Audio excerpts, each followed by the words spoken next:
Саламатсыздарбы, урматтуу НТС телеканалдын көрүүчүлөрү. Эфирде кайрадан эсимде телеберүүсү. Биз бүгүнкү берүүбүздү Совет бийлиги орногонго чейинки Кыргызстандагы кыргыздар арасындагы билим берүү системасы, дал ушул системасы тууралуу айткыбыз келет. Анткени буга чейин, азырга чейин көпчүлүгүбүздүн баягы мээбизге сиңип калган нерсе бар. Совет бийлиги орногонго чейин кыргыздар арасында, Кыргызстандын аймагында мындай системалуу түрдө ыраттуу мындай билим берүү системасы болгон эмес деп. Ооба, балким мындай кеңири азыркыдай массалык баарын камтыган билим берүү система болбосо дагы, бирок билим берүү системасы калыптанып калган билим берүү системасы болгон, баардыгын камтыбаса дагы. Жана анын көрүнүктүү өкүлдөрү да болгон. Бул тууралуу бизге бүгүн кеңирээк айтып берүү үчүн изилдөөчү Жолдошбек Кулов ага келип отурат. Саламатсызбы, Жолдошбек ага? Кош келипсиз. Сиз өзүңүз эми кесипкөй тарыхчы болбосоңуз дагы, баягы финанс, экономика тармагында иштеп жүрсөңүз дагы, бирок мына бир китеп, бери дегенде бир китеп болчу маалыматтарды казып чыккан экенсиз. Ошо Кыргызстандагы Совет бийлиги орногонго чейинки баштапкы орто билим берүү системасы болгонун айгинелеген документтерди таап чыгыпсыз. Ал билим берүү системасынын көрүнүктүү өкүлдөрү тууралуу дагы мына конкреттүү түрдө Байтөлө Биримкулулу деген агартуучу жөнүндө айтып берем, мына китеп жазган экенсиз. Сиз бул теманы, бул маселени изилдөөгө кандайча киришип калдыңыз? Байтөлө уулу Биримкулу жөнүндө ал өзү киши 1887 жылы азыркы Аламин району башкаруу айылында төрөлгөн. Ошол айылда улуу муундагы аксакалдар ал киши жөнүндө көп жакшы нерселерди айтчу да. Анан ошону бир документтер сакталып калган экен илгерки. Ошо жердин архив документтерден изилдеп карап отурсак, мурда биз билбеген маалыматтар чыкты да. 1907 жылы Бишкек шаарында мектепти бүтүрүп диплом алганын, 1912 жылы айылда мектеп ачып мугалим болгонун, анан педагогтук кызматын Совет бийлиги келгенде дагы 30-жылдарга чейин улантканын, анан 30-жылдардан баштап партиялык кызматка барып, ошол учурда 46 жашында коммунисттик айыл чарба мектебин бүтүп, айыл чарба адистигин алганын, анан партиялык кызматтарда жүргөнүн маалымат алып калып, анан ошо жердин өмүр баянына кызыгып калдым да, анан ошо изилдей баштадым да. Ошондон анан кийин биринчи ошо падышанын убагындагы алган мектебинин атын Бишкек шаарында татар мектеби деп коюптур. Анан архивден изилдесек, ал жөнүндө көп деле маалыматтар жок экен. Анан кийин да издеп отуруп, культурное строительство Киргизии деген бир архивде сборник документин бир материал бар экен. Ошондон карап отуруп, ошо 1919 жылы канай болуштугунда өкмөттүк мектеп ачылды деген маалымат чыгып калдык да. Ошонун изи менен кайра ошол Бишкек уездинин билим берүү фондуна кирип, ошондон Байтөлө уулу Биримкулдун дагы бир 1919 жылы Бишкек уездиндеги билим берүү бөлүмүндөгү өздүк делосун табылып калды. Анан ошо жекини делону ачып карасак, 1907 жылы билим алган тууралуу күбөлүгү турат. Кадимкидей чоң татынакай түстүү күбөлүгү бар экен. Ошо күбөлүктө экзамен берип, анан ошо тапшырылган экен. Араб арабы менен жазылган. Араб арабы менен. Описте да жазылып турат. Особенный документ на арабском шрифте деп. Анан ошо жекини Академия науктагы окумуштууларга барып окутуп, которуп, Алакөзов Азамат деген жаш окумуштуу жигит которуп берди. Ошондогу экзамен берген сабактарын карасак, араб тили, ислам тарыхы, хадис жана Мухаммед пайгамбардын осуяттарын боюнча сабак экен. Анан араб тили боюнча жазуусунчу стилистика экен. Андан тышкары кызыгы математика, география, геометрия, табиаттануу, орус тили деген сабактар боюнча да экзамен берген экен. Анан ушундай бир ошо экинсин Бишкек уездиндеги Совет өкмөтүнүн мектебине орношуп атканда 1919 жылы 26 январында арыз жазып, ошол медресенин бүткөндүгү тууралуу күбөлүгүн тиркеп, Андан тышкары жазып атат, мен педагогикалыктагы тажрыйбам бар деп. Демек, бұл Совет өкмөтүнө чейин мугалим болдум деп далилдеп, ошо архив документтерден чыгып калды да. 19-жыл болсо, ага чейин ал 12 жыл мурда мектепти бүткөн экен, 7-чи жылы бүтсө, 10-12 жылдык тажрыйбасы бар экен да. Тажрыйбасы бар. Тактоочу суроода мына ал медресе болгонбу же мисалы медресе десе азыркы түшүнүктө мында жалаң дин, ошол Куран, ошол динге тиешелүү болгон нерсени окутат деген бизде түшүнүк калыптанып калган да. Ошол 1907-жылы бүткөн медресеби же кандай мектеп болгон, анын типи кандай болгон, мындай статусу кандай болгон негизи эле анын? Эми буну биринчи башында архив документти тапкандай мен деле түшүнгөн жокмун. Бул эмне болгон? Орус түзем мектеби, жана гимназия дейинсин, гимназия окшобойт. Анан жана культурный строительство Киргизии деген архивдик документтер жыйнагында карасам, бир эле сүйлөм жазылып турат. Орус түземи гимназия мектептер менен катары революцияга чейин Кыргызстанда жаңы тартиптеги мектептер ачылган деп эле башка сөз маалымат жок. Жаңы тартиптеги мектептер. Жаңы тартиптеги мектептер ачылган деп эле башка маалымат жок. Орус түзем мектебин ачсам, бул медресеге окшошпойт. Анан ошо архивде жүргөндө жаш окумуштуу бар экен, Мирлан деген. Ошондо япондор менен иштеп аткан жаш окумуштуу жигит экен. Ошо көрсөтсөм айтты, байке архивден бул боюнча таппайсыңар. Бул жадиттик жаңы тартиптеги мектеп. Муну пан-исламистик, пан-түркистик деп орус бийлиги дагы, Совет өкмөтү дагы муну көп жактырчу эмес, көп бул боюнча маалымат берилген эмес. Сиз азыр муну улуттук китепканага барсаңыз, Айтмамбетовдун революционный школы, Кубатбай Эсенкулунун жадиттик кыймыл деген китебин окусаңыз, ошондон гана маалымат аласыз деп калды да. Анан ошол китептерди менен таанышкандан кийин анан түшүндүм, бул жаңы тартиптеги жадиттик мектеп экен. Жаңы тартиптеги жадиттик мектептин негиздөөчүсү өзүм ошо илимий китептерден таанышкандан кийин түшүндүм. Муну Крым татары Исмаил Гаспринский 1884-жылы Бакчысарайда ачкан экен. Крымда. Бул араб тилин, ислам тарыхынан тышкары светтик билим деп коебуз, кадимки эле математика, география, жаратылыштануу, астрономия. Ошол сабактарды окуткан ошо менен катары эле. Мусулман калкына кадимки эле светтик билим берүүгө аракет кылып, өзлөрүнчө программа түзүп, китеп чыгарышып баштаган экен да. Ал кийин муну Крым боюндагы татар башкы улутундагылар колдоп, аякта дагы мектептер ачылып баштаган экен. Биздин Кыргызстанга 1901-2 жылдары ошо татар улутундагы башкы улутундагылар келип, эл агартуучулары ошо Кыргызстандагы өзүбүздүн кандаш, тилдеш, бир тилдүү, бир диндүү элдерге дагы билим берели деп ошолордун демилгеси менен келип ачкан экен.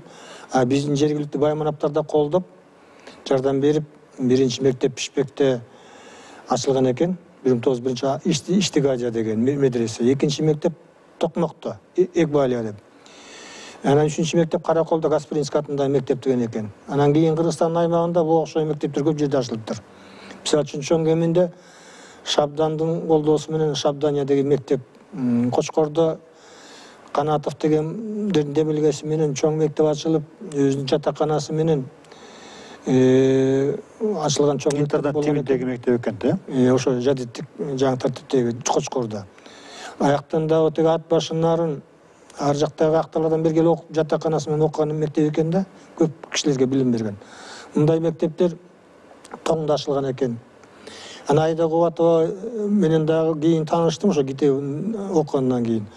Анан өзү да китебин мага белек кылып берди. Кийин мен китебин жазылышына да көп көмөк көрсөтүп, кийин мен чыгаргам Байтил уулу Биримкул жананын доор китебин редактору да болуп берди. Айда Кубатова өзү Илимдер академияда тарых институтунда бөлүм башчы болуп иштейт. Көп жардамы тийди, көп консультация алдым. Ал ошо жана илимий китебинде да айтылып атат, Кыргызстандын аймагында көп жерлерде мектеп ачылган жаңы тартиптеги. 30 шақты мектепти мисал кылып келтирет дагы, аягында айтып атат. кийинки жылдөлөрдө дагы бул мектептердин саны дагы көбөйөт болуш керек деп. Анын айтканындай эле ушу мисал Байтел уулу Биримкул дагы ушу башкаруу айылында революцияга чейин мектеп ачканы боюнча тастыкталган архив документтер чыкты. Мына ошол китептин баш сөзүндө Байтел уулу Биримкулдун өзүнүн өздүк баягы өмүр баяны биографиясын жазып атып айтылып калыптыр ал жерде.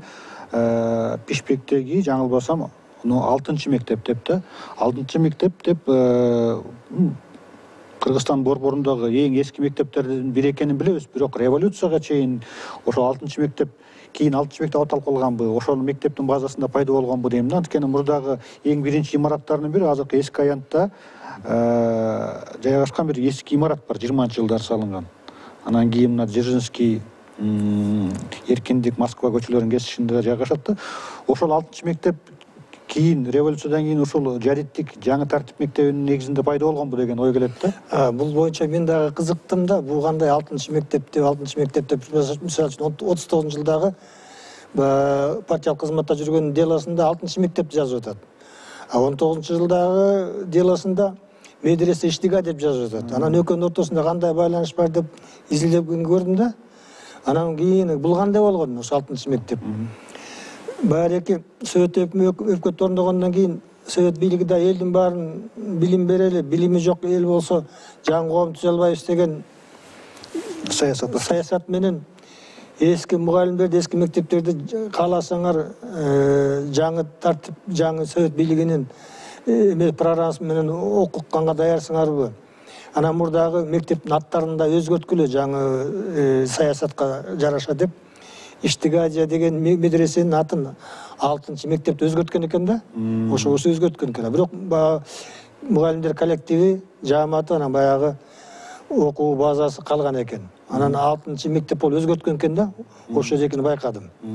Анан 26-чы жылкы маалыматта номер 6-чы татар мектеби деп жүрөт. Анан 29-чы жылдагы маалыматта 7 жылдык аз улуттуу мектеби болуп калат да. Андан кийин жок, ал мектеп каякта экенин мен архив документтерин таап алган жокмун, балким кийинки жылдөлөрдө такталар.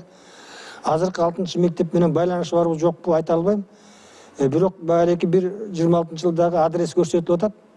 Варламовский бурчу менен Гражданский көчөсү деп. Гражданский көчөсү кийин азыркы Чуй проспект экен. Ошонун боюнда турган мектеп окшойт да. Ошонун боюнда мектеп окшойт. Анан ал кийин кандай өзгөрдү, 6-чы мектеп болдубу тактай албай атам, бирок буга кошумча изилдөөлөр керек го дейм да.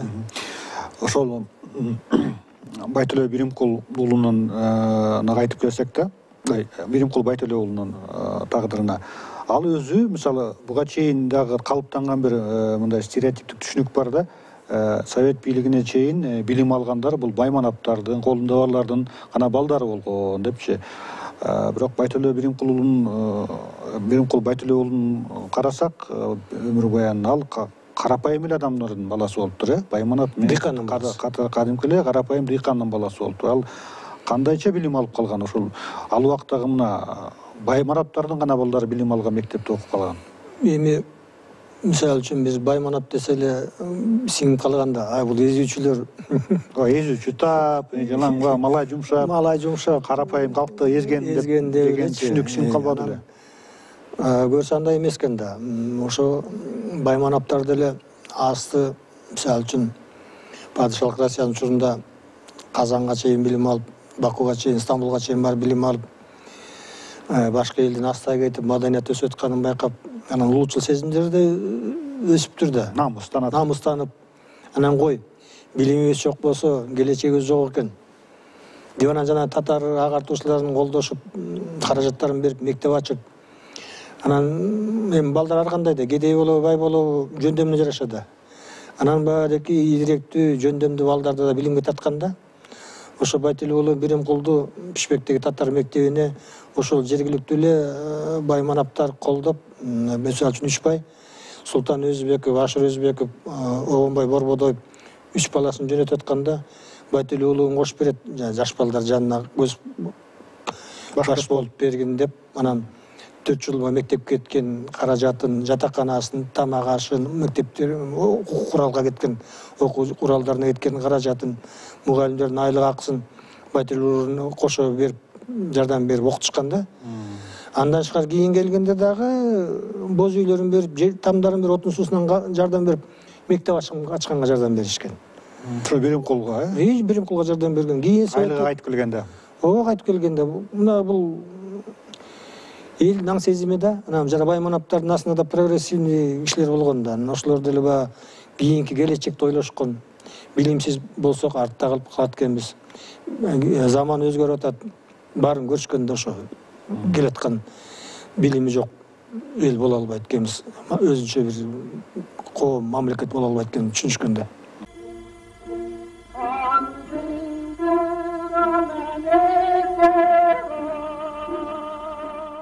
Биримкул Байтөлө уулу бул бир эле мисал экен да. Мына буга чейин сиз жазган китептерде, кага ошол булактарда жүрөт. Бир ушул эле мына өзү бул Биримкул Канай болуштугунан, азыркы Ала Эмин районунун, Бишкектин жанында Ала Эмин районунун аймагы болжол менен Канай болуштугу. Азыр Байтык айыл өкмөтү. Азыркы Байтык айыл өкмөтү борбору. Ошол жактан эле мына бир 30га жакын мугалимдин тизмеси бар, ошол бир болуштукта иштеген. Эгерде жалпы мына Кыргызстандын болобу же ошо чөйрөнүн масштабында болсок абдан эле көп болгон экен да, ал убакка каратачы, мисалы калктын санын эске алганда. Бул мындай бирден жалгыз гана учур эмес, жалгыз гана бир мисал эмес, бул тенденция болгон, системалуу көрүнүш болгон. То есть айтсак болобу, мындай бул Биримкул аксакалдан тышкары дагы башка кыргыздар арасынан чыккан агартуучулар, совет бийлигине чейин ошол орто баштапкы билим берүү системасында иштеген кыргыздар болгон дегенге негиз барбы? Мисалы, ошол эле сиз тапкан тизме боюнча. Ооба, негиз бар. Антке себеби мисалы үчүн бир эле баштаганда 19-жылды карайлычы, Совет өкмөтү жаңы эле орногон кездеги. Бишкек уездинин элге билим бөлүмүнүн мисалы үчүн могу жерден Бишкек бөлүмүнүн Бишкек уездинин аны кийин карайсыз. Бул тизме. Мында кийин карайсыз. Мындай болуп атат да, бул жерде түрк тилдүү мектептердин мугалимдердин баары чогулуп, өзүнчө бир комиссия түзүп атат. 6 айлык мугалимдердин курсун түзөлү деп. Ошол комиссияга мүчө болуп атышат. Комиссиянын төрагасы Мирсайыт Рахимов. Бул илгерки эле жадиттик мектеп болгон Уфанын Османия медресесин бүткөн. Анын мүчөлөрү Вали Ахмет Мингазов Казандагы Мухаммадия медресесин, Губайдулла Ахмеддулин Уфадагы Галия медресесин бүткөн. Ал эми анын катчысы Давлетша Шамгунов Уфа шаарынын Галия медресесин бүткөн да. Анан карап отурсаң, Совет өкмөтүндөгү эле жанагы эле мугалимдер даярдоо курсунда баягы эле жадиттик кыймылдын негиздөөчүлөрү революцияга чейин Кыргызстанда Токмокто, Бишкекте уюштурган мектептин эле, медресе мектептин эле мугалимдери болуп атат. Кайра эле. Бул комиссия 1919-жылы февралында түзүлгөн комиссия. 6 айлык курс өткөзөбүз деп. Ошондо 6 айлык курста өткөзүп, педагогика, эне тили, математика, тарых, жаратылыштануу, география, сүрөт тартуу, орус тилдери сабактары боюнча өткөндүгү тууралуу күбөлүк тапшырылып атты. Ошондо Кыргыз Совет энциклопедиясында да берилген бул маалымат. Бишкекте 95 мугалим бүтүп атат. Токмокто 60 бүтүп атат. Көпчүлүгү кыргыз улутундагылар. Эми арасында өзбеги бар, казагы, уйгуру бар. Бирок көпчүлүгү кыргыздар. Эми ойлоп көрсөңүздөр, 19-жылы ушундай сабакты кантип өтүп атат. Булардын буга чейин демек билими болгон. Демек билими бар. Анан кийин педагогтук стажы да бар деп айтсак болот. Андан тышкары ошол эле мугалимдерге кошумча сабак өтүп атат. Агрономия боюнча гидротехника, ветеринария, баларычылык, токойчулук, багбанчылык деп кошумча сабак өтүп атат. Билем бар эки мугалимдер айылга барганда сабактан тышкары элге дагы көп нерселерди айтып тааныштырып, практикалык нерселер, практикалык нерселер. Ошол жердеги жергиликтүү элге дагы. Анан эми ушул экини караганда тоонун башына кой кайтарып жүрүп эле анан 6 айлык курста могуларды окуп жете албайт. Мугалим болуп чыга албайт. Чыга албайт да. Анан булар уже даяр болгон кадрлар. Ушул бир далил да. Бир далил деп айтсак болот. Эми бу жерден дагы бир кызыгы, Бул Давлет Шамгунов, ушу комиссиянын катчысы. Бул Токмок шаарындагы Экбалияда мугалим болуп жүргөн революцияга чейин эле. Экбалия мектебинде. Экбалия мектебинде. Анан ошол жерде дагы бир кызыктуу маалымат бар. Бул өзүнүн бажасы кайтыш болуп калганда өзүнүн 9 баласына кошуп, ошо бажасынын 4 баласын багып алат. Ошо 4 баласына билим берет. Ошо эки балдарынын арасынан экөө, багып алган балдардын арасынан экөө чоң илимпоз болуп чыгат. Калим Рахматуллин 1903 жылы төрөлгөн. Бул адабиятчы, сынчы, манас таануучу, кыргыздын алгачкы илимпоздорунун бири. Экинчи дагы бирөөсү болсо Халил Рахматуллин 1909 жылы төрөлгөн. Бул дүйнөлүк деңгээлдеги илимпоз. Советтик илимпоз механик деп айтылат да.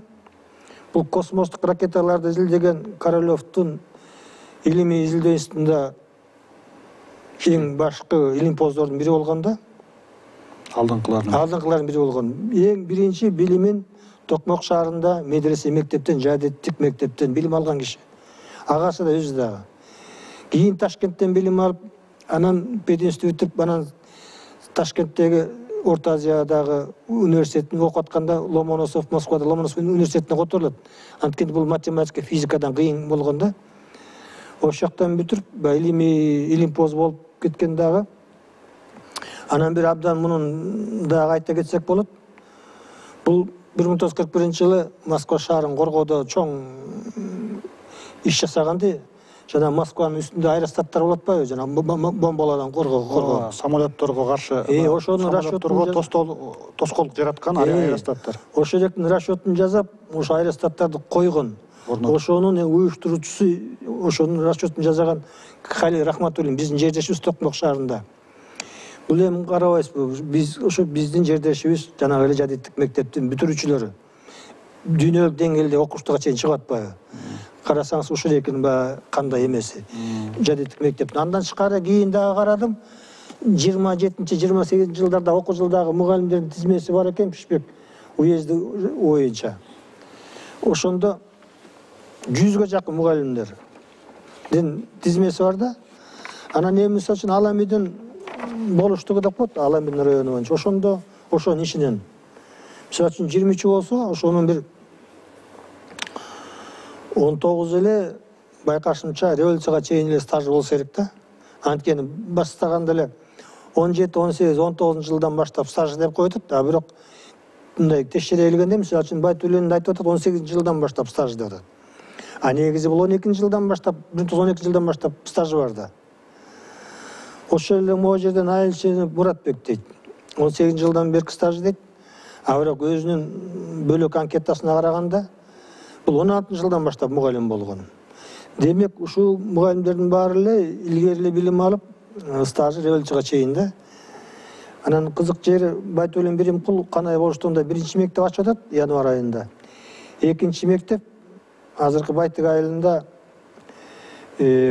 Орозалы уулу Насыр, анан Муратбек Айылчы уулу экөө ачып атат ноябрь айында. А үчүнчү мектеп ушу канай болуштугунда.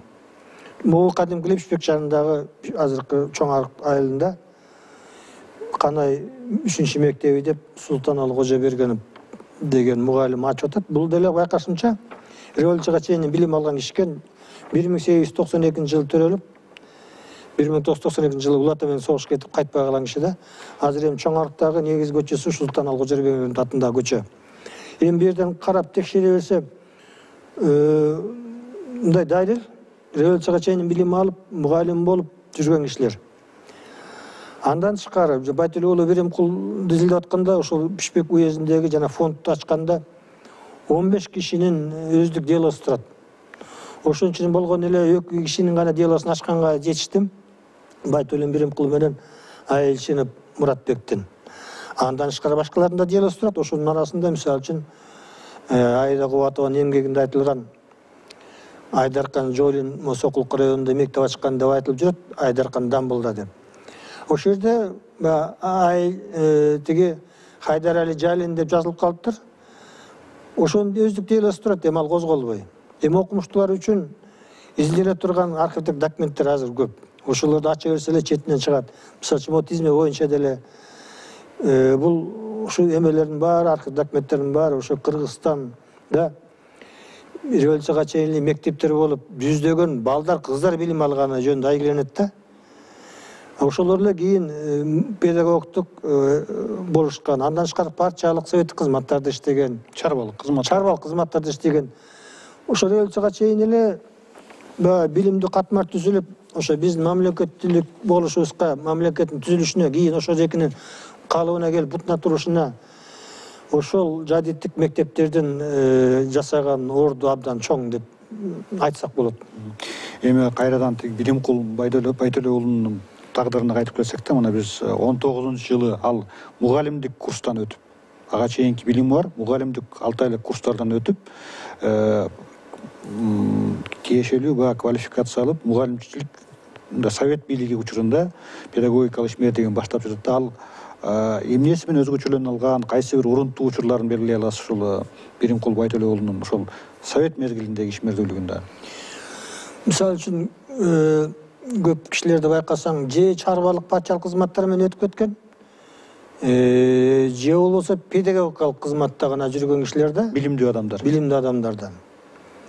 Байтөлө уулу Биримкулду карасаң, революцияга чейин билим алып, мектеп ачып, совет өкмөттө биринчи мугалим болуп, андан кийин өмүрүндө бурулуш болгондо, эми жана педагогторду, мугалимдерди совет өкмөтү абдан алдыңкы астага коюп колдонгон, анткени айылда билимдүү адамдар ошолор болгондо. Өкмөттүн жаңылыгын деле, ошо саясатын деле жасай тургандардын бирден бири мугалимдер болгондо. Муну партияга кабыл алышат, 25-жылы кандидат болуп, 28-жылы партияга кабыл алып, анан 30-жылы муну райкомго кызматка алып кетет.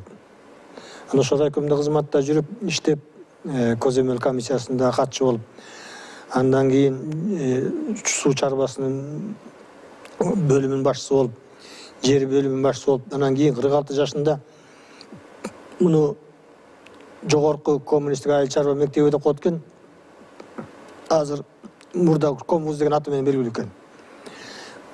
Толук айтканда бул Киров атындагы жогорку коммунисттик айыл чарба мектеп деп айтылат экен да. Бул 1930-жылдан баштап 39-жылдары Кыргызстанда айыл чарба адистиктерин даярдап берген экен да. Бул жана зооветеринария жагынан да, агрономия жагынан дагы ушул айыл чарба керектүү, айыл чарбаны уюштуруу механизмдеги Фрунзе шаарында.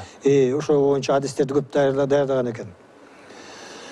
Анан карабайсыз, ошо жеки бурулуш жасап, партиялык кызматка барып, андан тышкары 46 жашында студент болуп атат. 46 жашында. 46 жашында студент. Коммунисттик вузга, Бирок анда чектөө болгон экен, 35 жаштан өйдө албайбыз деп. Бул ошо жаштар менен чогуу билим алып. Анан бул чарбалык кызматтарда райондо, анан кийин колхоздорду уюштуруп жүргөн киши да. Анан могулеки кийинки акыркы кызматы Каганович районунда райкомдо иштеген. Ошол жерде анткени азыркы Сокулук районунда. Ошо илгери эле көп улуттуу эл болгон. Бул орусча да жаза билген, сүйлөй да билген. Бул саясий жагынан дагы адис катары дагы баалуу адис болгон. Ошол жерде иштеген да, ошондой жерлери бар. Андан тышкары бул репрессиянын учурунда кандай эле эмне болду экен деген ой кетти да. Бул кандай болду экен айткандай эле, бул 38-жылы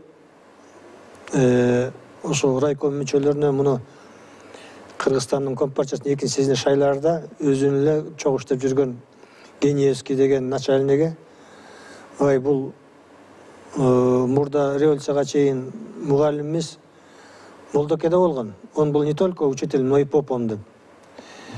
И он был связан с националистом, улутчулдар менен байланыштуу болгон депчи. Ошол жөнүндө жаап жашырып келген деп. Ошол менен муну партиянын съездине өткөзбөй коет да. Анан өтпөй калат, бирок улутчулдар менен байланышта болгон деген бул абдан чоң катуу нерсе болгон да. Атууга чейин кеткен. Оор айып күнөө. Оор айып да. Ал учурда.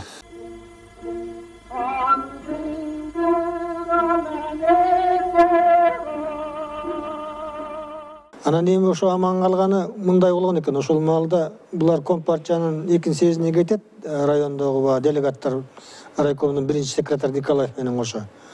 Барган Николай өзү съездге кирбей калат. Өрсанның атасы эсерлердин партиясында мүчө болгон экен.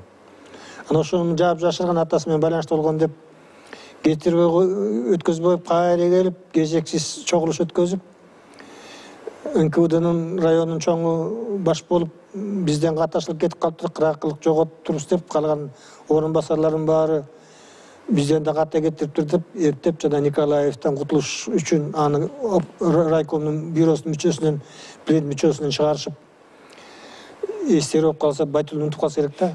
Андан тышкары ошо көп эле башка райондорго, анан башка кызматтарга которулуп кетип, ошондо райком биринчи жылы аман калып калыптыр Байтулун. Анан кайра эле 39-жылы келип, дагы Компартиянын 3-съездине шайлап атканда дагы чыгышат. Он был не только учителем, но он был учителем в религиозной школе деп.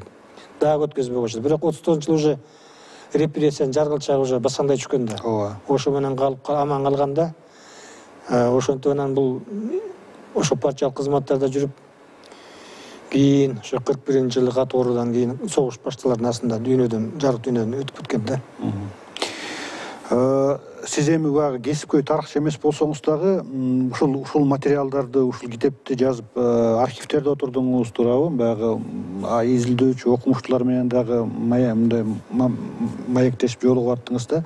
Ушул багытта, ушул кыргыздын совет бийлиги орногонго чейинки кыргыз арасынан чыккан агартуучулар жөнүндө, негизи ошону мындай система болгон, болбогону тууралуу Кыргызстанда изилдөө бар бекен негизи? Ушуну таап алдыңбы? Мындай илимий изилдөөлөр, аракеттер. Мисалы үчүн жана Айтмамбетовдун «Дореволюционный школа» деген китеби бар экен да. Бул эми 1961-жылы чыккан китеби экен. Эми советтик көз караш менен. Советтик көз караш менен. Бирок Айтмамбетовке баа бериш керек. Это были пан-исламский, пан-түркиский деген деп коюп эле. Бирок көп маалыматтарды берип кеткен. Абдан. Бул баа кийин керек болорун билсе керек да. Абдан кеңири маалымат берип кеткен. Жакшынакай да. Мисалы үчүн Токмокто Икбалия мектебин тимеле тизмектеп, кайсы мектеп кандай сабак берген, мугалимдер кандай болгон, канчасы менде окуган класстарынан бери жазып кеткен да. Кайсы класста кайсы сабактар өткөндөн бери. Аягында айтып атат, мектеп бүткөндөн кийин диплом тапшырылган деп. Мына ошондой эле. А ошо экин тастыктап, мына Байтул уулу Биремкулдун күбөлүгү чыкпадыбы? Же диплом дейсиз, күбөлүк дейсизби? Өзүнүн түп нускасы чыкпадыбы? Архивде, бизде. Анан ошо эки жана айтып атабыз го. Эми ушунун азыр Улуттук илимдер академиясы абдан кызыгуу болуп атат. Ошо эки бул эме да ба. Биз айта турган нерсе да мынакей ошого жооп да ба, билим албаган дегенге мынакей документалдык далил. Документалдык тастыктаган документ болуп атат. Айтмамбетов көп айтып жазып кеткен. Саптардын арасында деп коет го, между строк деп. Ооба. Атайын бар эки пан-ислам, пан-түркис деп коюп туруп, бирок көп маалымат берип кеткен да.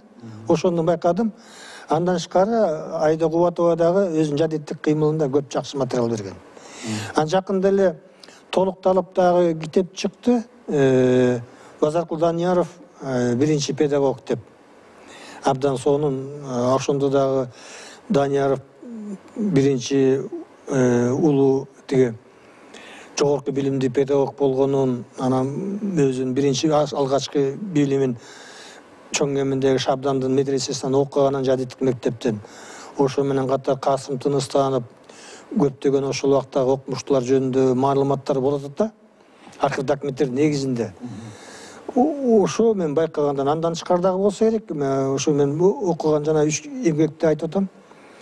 Жана Данияров жөнүндө жазган китеп абдан сонун жазылыптыр. Эки кызы жазып атат, Кутбежи анан Асел Данияровалар. Ошол жакында эле чыкты, презентациясына да катышып көрдүм. Абдан жакшы маалыматтар да, аны биз үчүн абдан жакшы маалымат.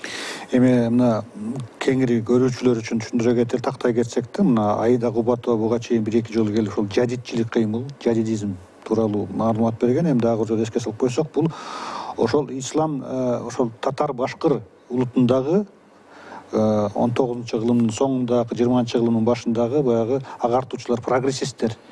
Прогрессист мындай ошол ислам динин карманган татар башкар улутундагы ошол кырым татарлар арасындагы агартуучулардын арасында негиздеген бир кыймыл болгон туурабы?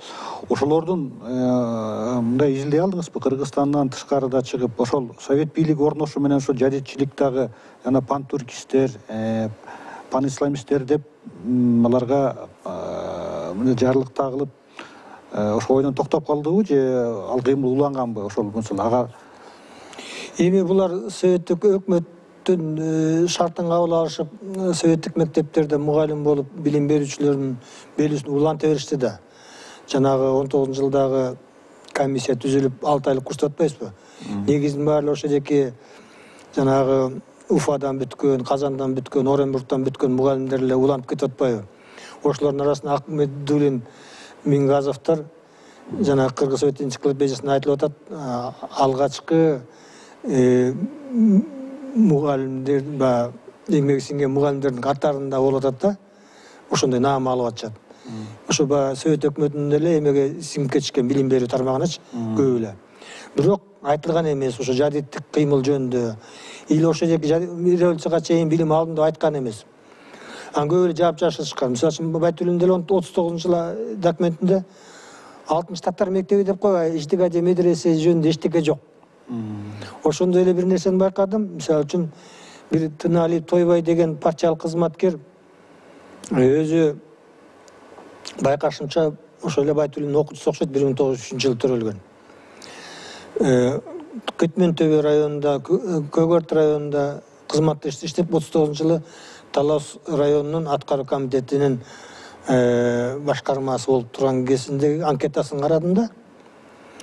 Билими жөнүндөгү сапта өз алдынча окугам деп коет, орусча самоучка деп коюптур. Көрсөткүсү келбей атат. А мындайча баамдап караганда Байтуллиндин эле окуучусу окшойт. Анткени себеби Байтуллин менен акыркы документтерде 2 жолу кездешип атат да. Байтуллин ал эми районда текшерүү комиссиясынын катчысы болуп тургандан кийин ордуна как раз Тынали Тойбай келип атат. Анан эми ал илимди өзүнүн окуучуларында кызматка койгонда. Мындай ушул боюнча байкалып атат, ошо революцияга чейин жадиттик мектептен алганын көрсөтпөй самоучка деп коюп койду. Азыркыга чейин жашырылып, эми себеби түшүнүктүү, ал эмнеге жашырынгандыгы. Анткени жанагындай айыптоолор болгондон кийин чындап эле бул изилдей турган чоң массив экен да. Жолдошбек агай, сизге чоң рахмат. Мына өзүңүздүн кокусунан бир нерсени баштап, бирок өзүңүз сүңгүп кирип, илимий изилдөөнүн бир мындай үзүрүн көрүп, мына ушундай китеп, ушундай жыйнакталып тартуулап отурасыз. Сизге бекем ден соолук каалайм, узун өмүр каалайм. Ушундай балким дагы изилдей турган, эми сөзсүз ишенем, анткени бир жолу бул изилдөө процессинин даамын татып калган адам, архивдерди, кагаздарды касып калган адам бул нерседен кутулбайт дагы, айыкпайт дагы. Айткыңыз келбесе дагы билип турам. Көп нерсени да изилдегиңиз келип тураптыр, айтчу, чогулчу нерсеңиз да көп деп ишенем. Ошон үчүн сизге бекем ден соолук каалайм, узун өмүр каалайм. Ушул баардык ушул багытта изилдөөлөрүңүз улана берсин. Ушул студияга келип бизге дагы кызыктуу маалыматтарды, чакан болсо дагы бир ачылыштарды айтып бересиз деп ишенем. Рахмат. Урматтуу НТС телеканалынын көрүүчүлөрү, эфирде эсимде берүүсүнүн кезектеги чыгарылышы болду. Кийинки берүүлөрдө көрүшкөнчө бар болуңуздар.